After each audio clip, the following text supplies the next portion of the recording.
voudrais en ce mardi 15 mai 2017 clarifier ma position astrologique en termes de cyclologie. Je crois que je suis parvenu à une clarification de mon propos, à la suite de discussions que j'ai eues, et j'emploierai un terme que je n'ai pas employé jusqu'à présent, celui de variable d'ajustement. Toute forme de cyclicité implique une variable d'ajustement. Parce que la cyclicité, ça veut dire un changement des rapports de force, un changement des priorités. Et ça vaut évidemment au niveau économique et politique. La gauche, comme je l'ai expliqué tout à l'heure, est marquée par la phase alpha et la droite par la phase oméga. Alors en phase oméga, les femmes se présentent de façon de moins en moins performante. C'est-à-dire qu'elles sont en baisse de régime, et par conséquent, elles vont descendre en termes de responsabilité. C'est-à-dire que la classe supérieure va être tentée de se passer de leur service et préférer fonctionner de façon autonome en monopolisant le pouvoir dans les mains d'un très petit nombre de personnes sans recourir à des collaborateurs. Donc à ce moment-là, il y a une descente vers le bas des qualifications féminines. En revanche, en phase alpha, c'est l'inverse. Les femmes vont monter en grade, monter en puissance. Elles vont donc par conséquent être amenées à décharger la classe supérieure d'un certain nombre de responsabilités, qui vont être davantage partagées, justement. Et par conséquent, cela va encourager la progression des robots. À l'inverse de la phase oméga, où la descente des femmes vers le bas devrait réduire par définition le rôle des robots, puisqu'ils sont surtout en concurrence avec les femmes. Voilà donc à peu près le schéma que je propose. Et entre ces deux schémas oméga-alpha, il y a la phase gamma. Et nous sommes actuellement en phase gamma, c'est-à-dire à la fin du Sagittaire, au début du Capricorne, nous sommes en phase gamma. Et c'est une phase ambiguë qui explique largement la situation politique actuelle. Situation confuse en ce sens qu'elle combine la droite et la gauche dans des conditions assez étonnantes. Eh bien, cela ne peut s'expliquer que par cette intersection entre les deux phases alpha et oméga, sachant que nous allons nous diriger vers la nouvelle phase oméga. Ce qui signifie qu'effectivement, il est normal qu'on ait un Premier ministre de droite, puisque la phase oméga qui vient est une phase qui favorise la droite, c'est-à-dire qui favorise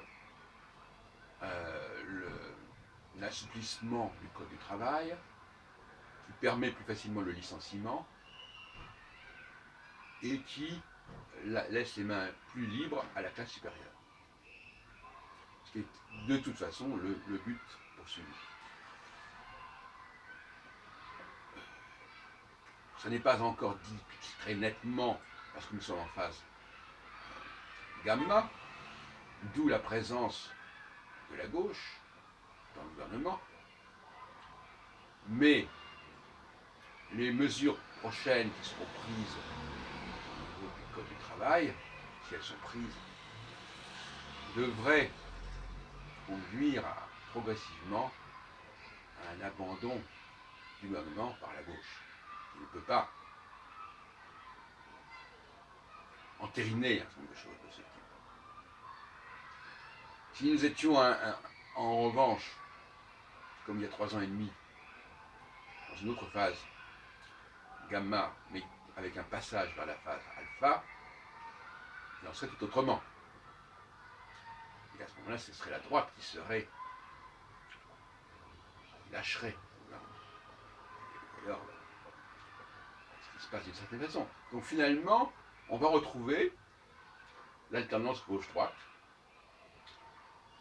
phase alpha gauche, avec un gouvernement Hollande, Valls, etc. Phase oméga, un gouvernement de droite, avec Édouard Philippe. Évidemment, tout ça est beaucoup plus compliqué que ça. Mais globalement, les équilibres se maintiennent. Il y a une logique absolument irréfutable en ce sens. Ce qu'il faut comprendre aussi, chers amis, c'est que ça semblerait dépendre essentiellement des femmes. Si on admet que le cycle que je décris est un cycle cosmique, et que si on admet que ce sont les femmes qui captent, qui décodent le cycle cosmique, eh bien, quand le cycle cosmique est conjonctionnel, les femmes seraient particulièrement opérationnelles, si on peut dire, et reconquéreraient le monde supérieur, si on veut, le niveau supérieur de la société, de l'économie. En revanche, en phase oméga, lorsque Saturne est très éloigné, de plus en plus éloigné de l'étoile fixe royale, qu'il a quitté un peu avant, eh bien, la performance féminine décline. Et donc si elle décline, ça veut dire que leur utilité au niveau supérieur est de moins en moins évidente, de moins en moins flagrante. Elles sont donc refoulées vers le bas. Donc, finalement, là, c'est ce qu'on appelle une variable d'ajustement, dans le sens où, à certains moments, en pleine possession de leurs moyens, en phase alpha, elles montent, et donc elles prennent un peu le pouvoir, quelque part, en haut, jusqu'à un certain point. En tout cas, elles occupent des postes, elles encadrent le pouvoir masculin d'en haut. Et en phase oméga, eh bien, elles reculent, elles refluent vers le bas. Et c'est exactement de ça dont il s'agit. La phase oméga va conduire à un licenciement, un nombre de cadres qui ne sont plus considérés comme particulièrement utiles. Voilà comment on peut prévoir le cours des choses. Alors, ça veut dire qu'en phase oméga, nous allons dans la phase oméga, mais pas tout de suite, dans plusieurs mois.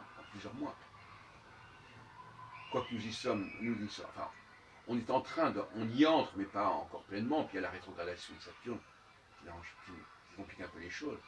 Mais globalement, la phase oméga est une phase qui va mettre en avant l'ergonomie économique, c'est-à-dire le fait que les chefs d'entreprise doivent avoir les mains libres et doivent pouvoir mener la politique qui leur convient, qui leur semble la plus opportune, sans avoir de blocage et de verrouillage au niveau de l'emploi. Et c'est ce qui va se passer si les ordonnances, si la loi du travail. Bon. Donc on va déverrouiller le code du travail, c'est ce qui est prévu en priorité par le gouvernement, si on leur donne les moyens. Pour cela, il faudrait évidemment que le Parlement, qui serait élu dans le milieu juin, donne son accord pour une loi d'habilitation à faire des ordonnances, qui donnerait les mains libres au gouvernement. Sinon, ça va être compliqué. J'en ai parlé dans une précédente vidéo.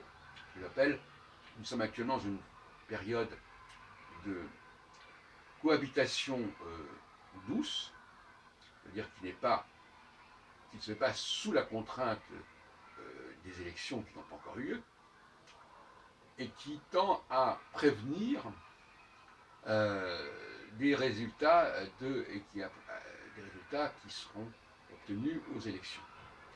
C'est-à-dire que c'est un antidote en fait.